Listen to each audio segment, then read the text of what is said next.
హోంమంత్రి అనే పోస్టు చాలా పవర్ఫుల్.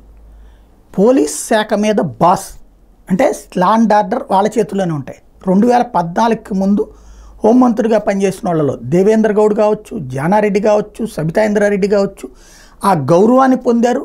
ఆ స్థాయిలోనే మానిటరింగ్ చేసేవాళ్ళు, అధికారాన్ని అందిపుచ్చుకునేవాళ్ళు, పర్ఫెక్ట్గా లీడ్ చేసేవాళ్ళు పోలీస్ శాఖని. 2014 రాష్ట్ర విభజన తర్వాత 2 తెలుగు రాష్ట్రాల హోంమంత్రులు అంటే డమ్మీలు తప్ప నిజమేం లేదు. ముఖ్యమంత్రే చూసుకుంటారు. ఆయన డైరెక్ట్గా కాకుండా ఆయన కార్యాలయంలో ఒక అధికారికి అప్పచెప్తారు. ఈ పనులన్నీ కూడా పరోక్షంగా షాడో హోంమంత్రిగా వాళ్లే చేస్తున్నారు. ఆంధ్రప్రదేశ్లోనూ సేమ్ ప్రాబ్లం. అక్కడేమో ముస్లిం ఆయనకి ఇచ్చేసేసి కేసీఆర్ చూసుకుంటే, ఇక్కడేమో సుచరిత, ఇది ఇంతకుముందేమో చినరాజప్ప, ఆయన పాప ఆయన హోంమంత్రి అని కనీసం హోంగార్డును కూడా ట్రాన్స్ఫర్ చేయించలేకపోయాడు. అట్లాగే సుచరిత, అట్లాగే ఇప్పుడు వనిత, వీళ్ళెవరికి కూడా హోంమంత్రిగా ఉన్నామని గుర్తు కూడా ఉందో లేదో తెలియదు. కాకపోతే జగన్ టీంలో ఉన్నాం, బాబు టీంలో ఉన్నాం, హోంమంత్రి అని ఒక పోర్ట్ఫోలియో ఉందని రికార్డులో కనబడుతుంది.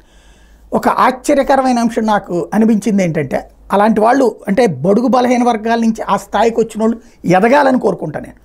వాళ్ళు ఆ స్థాయిని అనుభవించాలని కోరుకుంటారు. ఎందుకంటే పవర్ అన్నటువంటిది అదే అనుభవిస్తేనే కదా వాళ్ళకి నిజంగా అందేటటువంటి ఫలం. ఇంతకాలానికి ఆమె స్పందించారు. తను హోంమంత్రిని అని గుర్తు తెచ్చుకుని కీలకమైన ఆదేశాలు ఇచ్చారు.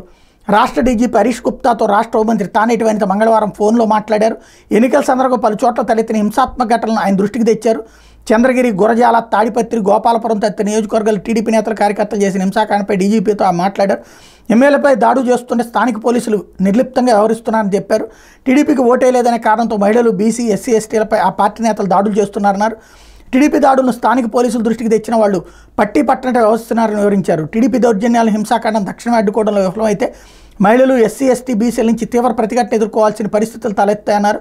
దాడులకు పాల్పడ్డ టీడీపీ నాయకులను, కార్యకర్తలను వెంటనే అరెస్ట్ చేయాలని ఆమె కోరారు. ఇంతకీ ఆవిడ తెలుగుదేశం ఇది వైఎస్ఆర్ కాంగ్రెస్ పార్టీ హోంమంత్రి, నిజంగా హోంమంత్రి ఏం చేయాలా? ఒక హోంమంత్రి స్థాయిలో ఉంటే ఏమండి ఏంటిది అసలు అని చెప్పి పిలిచి సమీక్షించాలి. సరే, ఇప్పుడు ఈ టైంలో ఈసీదే అథారిటీ, కానీ ఆదేశించడం అనేటువంటి అధికారం అయితే పోలేదు. అక్కడ బ్యాలన్స్డ్గా ఉండాలి. ఏంటి, వైఎస్ఆర్ కాంగ్రెస్ పార్టీ వాళ్ళ మీద దాడులు జరుగుతున్నాయి, తెలుగుదేశం పార్టీ వాళ్ళ మీద దాడులు జరిగినాయి, ఎవరెవరు ఏమేంటి అన్నటువంటి.